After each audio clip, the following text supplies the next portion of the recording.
Hello, everyone. It's time for Vanished Chicagoland Stories, the podcast.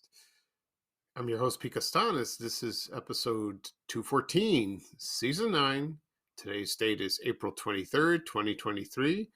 And welcome to the show. On today's program, I will talk about Record Store Day, which actually happened yesterday on April 22nd. That's an annual event where independent record stores have their big sales, and a lot of people line up to buy vinyl or cassettes or 8-track, whatever. 8-track, yeah, I know I said that. Sorry. But mostly it's vinyl. Yeah, it's mostly vinyl records, and they're hugely popular right now. Also, I'll talk about record stores that have vanished in the Chicagoland area, and I'll talk about my memories of those stores that are completely gone. Okay. Right now, I will do a commercial break. And this program is brought to you by Yes Laundry Detergent and Fabric Softener. Oh, boy.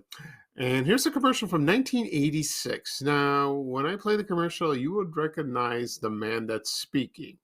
You probably will. If you don't, I will reveal it at the end of the commercial when I come back. Okay? This will be a lot of fun. I just love guessing games. So sit back and enjoy, and I'll be right back. Thank you, everyone. Boy! Uh-huh. Eek. You have a laundry detergent that cleans and softens. Yes. It really cleans and softens? Yes. Does it control static clean? Yes. Pour it right on stains? Yes. Works in all temperatures? Yes. What is it? Yes. Oh, it's called Yes. Yeah. Well, where is it? We're all out. Manager? Can one detergent really do all that? The answer is Yes. Okay, everyone, I am back. I hope you enjoyed the commercial for Yes Laundry Detergent and Fabric Softener.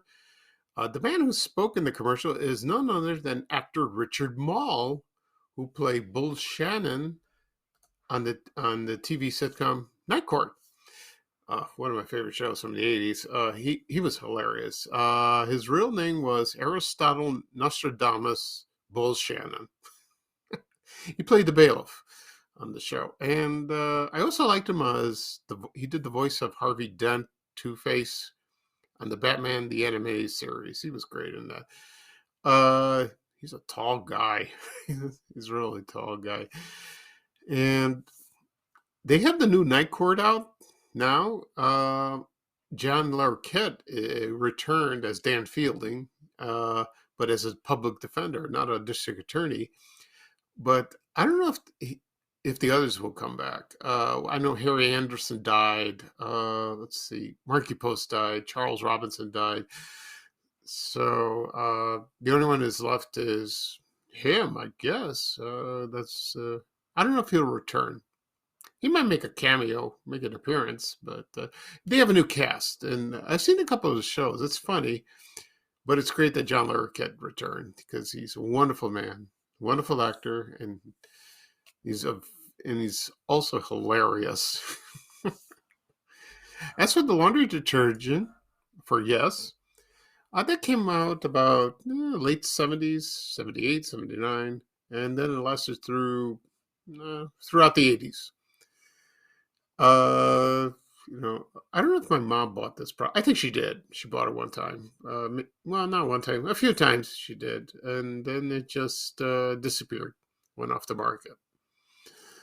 So that's a shame. You know how products are, especially laundry detergents. Some have come and gone. Yeah, that's how it is. Okay. At the beginning of the program, I mentioned that I will talk about Record Store Day, or also record stores that have vanished in the Chicagoland area. Before I get started, I want to mention something. Last night, I went to they have this every year, the unofficial Bogan High School party, where I went to high school. And it was a lot of fun. I took a video of that, just part of it. And a lot of people are wondering, what is this? And they're asking, what is this? And where was it held? And I told them, uh, yeah, it's just a reunion party for all classes that graduated from Bogan High School that was located on 79th Street and South Pulaski Road on the southwest side of Chicago. And I've been going every year, pretty much. I didn't go last year because I was in the hospital. I was released. Actually, I was released from the hospital and I was too weak to go. So that was a shame. But I did go to last night. I didn't do much. I did a little walking, but I sat down most of the time because I'm still suffering from fatigue, from the medication. So I want to apologize to whoever is listening to me who was at the party. I didn't want to be antisocial. I was when I stood up, but I was just tired, but I'm glad I went. They had pizza. It was good. And it was great to see everyone from my class of 1981. There's some pictures on Facebook, which have been posted now. I looked at a couple, so I'm gonna look at them later after I'm done with the show.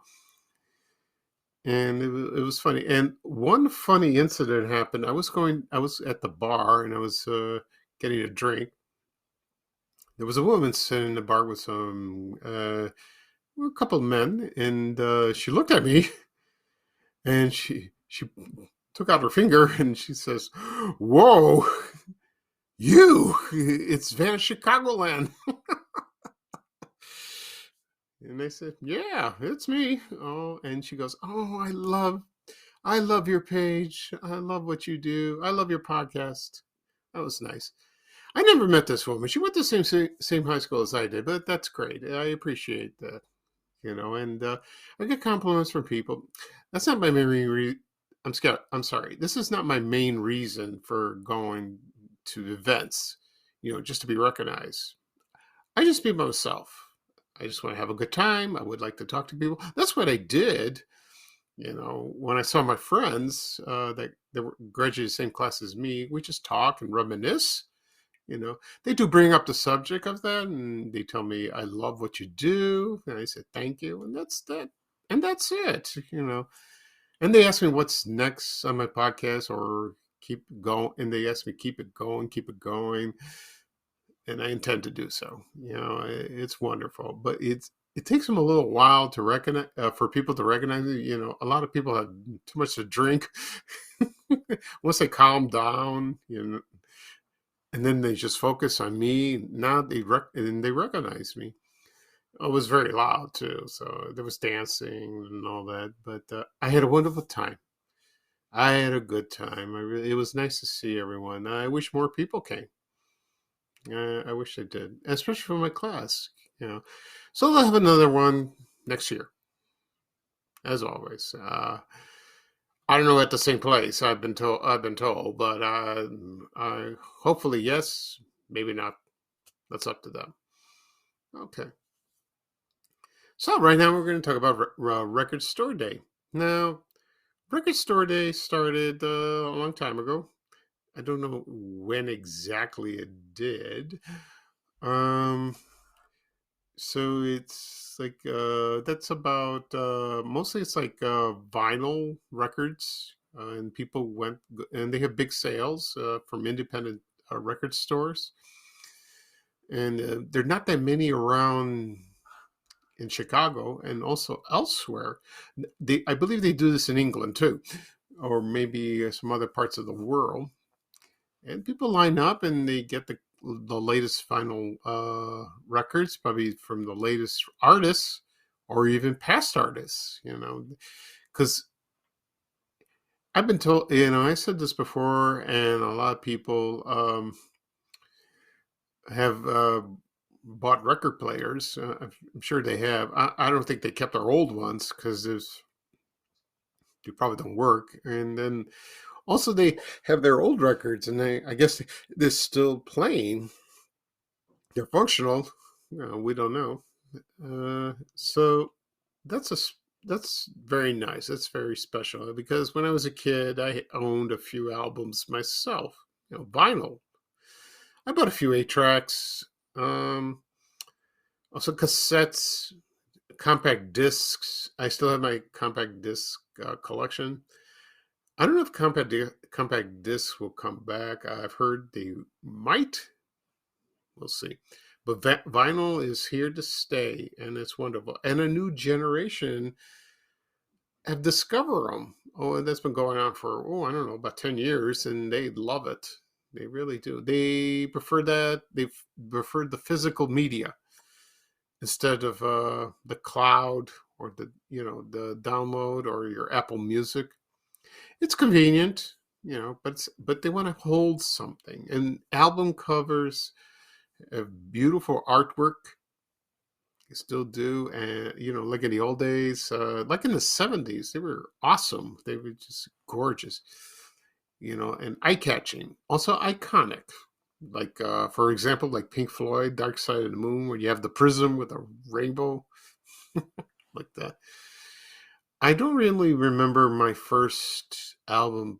I don't remember the first album record I bought. Not exactly, but I do remember the earliest one, and that was let's see, that was when I lived in the Ashburn neighborhood in 1974 when I moved there from Roseland. There was a record store nearby. I mentioned the record store before. It was Cruising Music, located on 79th Street and Springfield Avenue on the corner, right across the street from Bogan High School. I used to hang out there when I was a teenager. I used to go there to browse, and they had the music surveys. Not only sold records, they sold 8 tracks, cassettes, maybe CDs, maybe later they did. I don't remember because I didn't go there after the '80s, just during high school. They also had the black lights and also the paraphernalia for like the bongs or like the wrapping paper for, to smoke weed. They did that. I remember the display like that. It's kind of cool. Also, they had cheap T-shirts, concert T-shirts that were hanging on hanging on the ceiling or like on a hanger like that. I might do a podcast episode about that. That's kind of cool. And I remember the first album was not from one artist. It was a compilation album. That means like it was different artists from different with different songs. It was from K-Tel, called The Hit Machine. If you remember K-Tel, I think I did a podcast episode of that. I believe, if you could find it. And I ran home and I played it, and I used to play that songs all the time.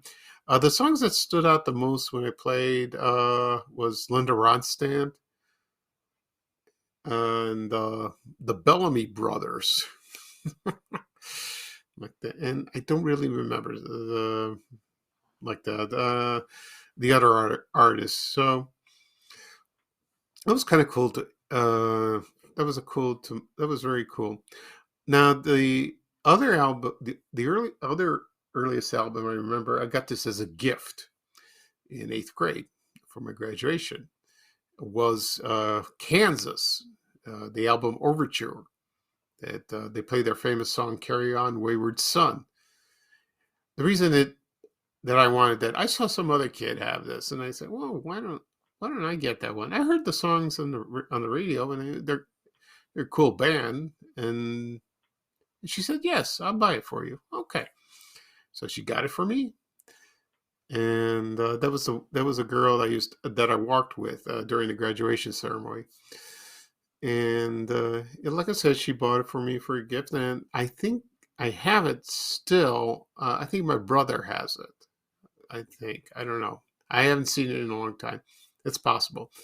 Also, another memory of this wasn't my first album. It's one of my brothers. So it's Casey and the Sunshine Band. and also Peter Frampton, with the Pink album. That's we all know that one. The double album. That was one of the most popular albums of all time during the 70s. That's kind of cool. And so back then, even earlier than in the 50s and the 60s, or even earlier than then, people collected records, 45s, 33, 78s. They have a record collection. You can still find them in stores. You can, if you're lucky, or you can find them on eBay. You could do that as well, or Amazon. You have a good bet that you can find them on eBay. But I'd rather go to a store that sells them and you browse. And they still have stores in Chicago that do that. They provide the record. They have all these LPs and EPs, that are stocked, and labeled. That's kind of cool. Okay. Right now, I'm going to play a commercial for Rose Records, and I found this. Yeah, luckily, I found this the other day, and it's from 1993. Yes, and the artist that's featured is named Sheep on Drugs. I never heard of them. When I come back after the commercial, when I come back, I'll explain. And yeah, so the commercial is from 1993, and I'll play it right now. And when I come back, I will talk about the stores that have vanished from the Chicagoland area. It's not a long list, but I'll use it on the top of my head. Okay, so sit back and enjoy. Thank you, everyone. Rose Records, Chicago's original music stores. Sheep on Drugs. It's the Sheep on Drugs greatest hits. Sale price at $10.99 CD. Featuring Motorbike, Track X, and her latest release, 15 Minutes of Fame. Dream on. It's the Sheep on Drugs greatest hits. Sale price at Rose Records for only $10.99 CD. And catch Sheep on Drugs live on stage at the China Club, September 24th. Rose Records, Chicago's original music stores. Okay, everyone, I am back. I hope you enjoyed the commercial for Rose Records that featured Sheep on Drugs. I looked online and found out who they were. They were a group from England. They were a techno music group, and they were founded by two men. Members were Lee Frazier, Johnny Borden, and past members, there was Duncan X. He was also known as King Duncan. He's the one who sang. And they met in 1988, and they named it Sheep on Drugs. I don't know if they're still performing. I never really heard of this group. I guess so. I guess they were popular, but they played in clubs mostly. Probably do a few concerts. So that's good. I'm glad I discovered this. So, and Rose Records had a commercial. So we'll get to Rose Records right now. The other day I posted a photo of Rose Records. This is on the internet all over the place, and I have posted it before. And that one was located at 3259 North Ashland Avenue on the north side. And it's one of my most popular posts, as always. But they do remember the store on Wabash Avenue in the Loop in Chicago. And you can find pictures of that. And they had one photo of like people lining up for concerts. I think it was one for Bruce Springsteen, when he was big back then in the 80s, like that sort of thing. I remember I did visit that store one time when I worked downtown during the 80s. I think it was right near Crocs and Bertano's bookstore, one of my favorite bookstores of all time, and one of my favorite places to visit. In the Loop. I sure do miss that place, and so do a lot of people. Anyway, so I think it was called Rose Discount Shops or Stores. Early days, I think they had two locations downtown. I think one was, of course, the Wabash Avenue location, and the other one was, I think, Washington Street or Madison. I don't remember. And then it expanded to the other parts of the city and in the suburbs, and then it just took off. And then it went out of business about late 90s. I don't know what happened. I don't know. I don't know exactly sure, but maybe someday I'll talk about that store exclusively on a podcast episode and get more information. Other stores that I can think out of my top of my head was the Flip Side. Posted a picture of that. I didn't see any on the south side where I grew up. They were mostly on the north side. One was on Foster Avenue. And then they expanded to other parts of the city as well. And in the suburbs, someone said Hoffman Estates or Palatine. And that was in business for quite a while. They had a warehouse store, I think, by Lincolnwood, out Illinois, I think, like that. And that went out of business as well. Let's see for the top of my head. Oh, well, first I started on the south side. Of course, there was Cruiser Music, Records and Tapes. That's where I hung up at high school. Let's see what else. Also at Fort City, they had it at Peacock. There was a record store. I forgot the name of it. I can't think of the top of my head. Video Village, I think it was called. I'm not sure. Also, because department stores had record department, they had the record department. Like, for example, Woolworths had one. Montgomery Ward, JC Penney, I think, maybe, yeah. Weebles, of course. I remember they had. I ran into a girl one time I went to high school with, and she bought the latest Led Zeppelin album when I was in high school.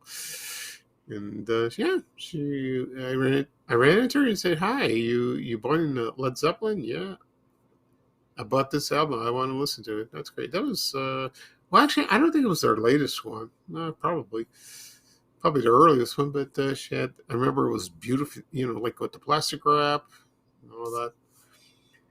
Other department stores have it, like Polk Brothers. They also had that too. Lots of stores. Lots of stores indeed. There were so many. Let's see what else. There was a record store that was downtown. It was like in the early days called Hudson Ross, and that was where it was located on Randolph Street. It was in business for, I think, during the 60s. That I don't know if they had the ones where you go into a booth and you listen in with your headphones and you sample. That's what they did. I think like when you're listening, in the old days, you used to have the headphones and they were there and you would select, you press a button and you listen to the latest artists. They did that. Okay. Let's see what else, other record stores. There was Tower Records. They had one on Clark Street. The one that I went frequently was located in Schaumburg, right near where I used to work at American Express Travel. I used to go there after work. Sometimes on the weekend, I used to browse, and it was a huge store. They had everything. Not just records, but they had CDs and cassette tapes, posters, magazines, DVDs that were coming out like that. And then one day it was gone. I heard they were making a comeback, which I heard because they have a website. I remember they have a famous one in Los Angeles. They did have that. I remember when I went to England in 1998. I went on a vacation in London, of course. There was Tower Records, and I went to that store, and it was just like an American store. Only you pay it by pounds, and it was kind of cool seeing that. I didn't buy anything. I just browsed. So that was nice. I was there for like a couple hours, just going through there. Nobody said anything. Let's There's so many. Oh, there's also Peaches records and tapes. The one I remember was at in Fort City. Remember that? I went there during the '80s. Also, there was JR Music Shops, Camelot Music, Musicland. Oh, Musicland was big. It was really big. Also, Rose Records sometimes had I don't know, some of them were turned or, I don't know, spin off, like called Sounds Good record store. Also, what's that other one? I can't think of it. Sam Goody. Yeah, they had that. Then there was Coconuts, later on, Coconuts music and videos. Also, another famous record store on the south side was Hedgewich Records. I can say that. Hedgewich Records. That was first located in the Hedgewich neighborhood. And then it moved to Calumet City. And that one was the most popular record store of all, at that time. And then they expanded, and that was owned by Joe Santos. That was his name. I have a Facebook page of that. There is also a Facebook group, and a lot of people like that. A Cheap Trick appeared there. Van Halen made an appearance, maybe a couple, and a lot of artists do that. Also, Black Oak, Arkansas. They had an autograph session like that. So the list goes on and on and on. That's so many. I remember one record store that was recently closed. Well, not recent, maybe about 10 years ago, 10, 15 years ago. It was called Remember When. That was located in Ogden Avenue on the west side. And I used to go there once in a while to browse, browse records, buy some CDs. They had some rare stuff like that. And of course, the owner retired and he just closed the store. That's how it is. But you can still find record stores today in Chicago. There is one on top of my head called Beverly Records. That's on the Beverly neighborhood on Western Avenue on the south side. And they have a lot of vinyl. I haven't been there in a long, long time, but I'd love to go there someday. I really would. Also, there was Dusty Groove. I think it's still in business. I'm not sure. There was Dave's Records. He just recently closed. That was located on the north side. And I think the other one was Jazz Record Mart. Because I think the owner died and that was closed, or maybe he sold it. I don't know exactly what happened. That's located in near Water Tower area of Chicago. And that's all I could think of, really. There was Record City in Skokie. I used to go there when I worked in Wilmette in the early 90s. I used to stop by there. Saw that. There was one I think it's called Dog and Ear store. It was a record store in Glenview. A lot of people remember that. And I think sometimes each suburb had their own record store like that. Also, there was Temple Records in Oak Lawn. I remember that. I never visited there, but a lot of people did so. They did visit and bought album records. That's kind of cool.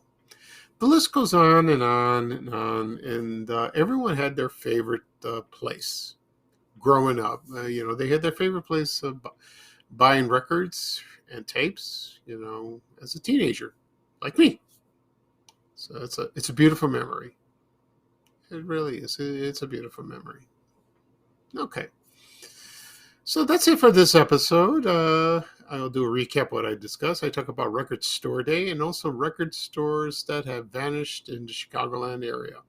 I apologize for not including the ones that you remembered that I forgot. There's so much area to cover. The next podcast episode will not be Tuesday. I'm going to be busy. So probably next weekend, I'll probably have one. That'll be episode 215. We'll see what I'll discuss. And once this podcast is published, it'll be available wherever podcasts are found. Apple Podcasts, Google Podcasts, Spotify, Breaker, Overcast, Amazon Music, and just subscribe to my podcast. Also, it'll be posted on my YouTube channel, Chicagoland Stories, and also be posted on my social media accounts, Facebook and Twitter, and of course on my blog, www.vanishedchicagoland.blog. Okay, it'll be there this afternoon. It'll take time, and then you can listen anytime you want, any place you want. It is there. You can also listen to my past episodes. You subscribe. So on the YouTube channel, just subscribe. Just hit the subscribe button. And you get the latest episode. Yeah, so that's great. Okay, so this is Pete Costanza, your host for Chicagoland Stories, the podcast. Thank you for joining me, and thank you for listening to me. I had a great time. And bye-bye for me. And here's Ray Rayner closing this show with a little traveling music saying bye, bye, bye. Take care, everyone. So long. We have to go. Bye, bye, bye.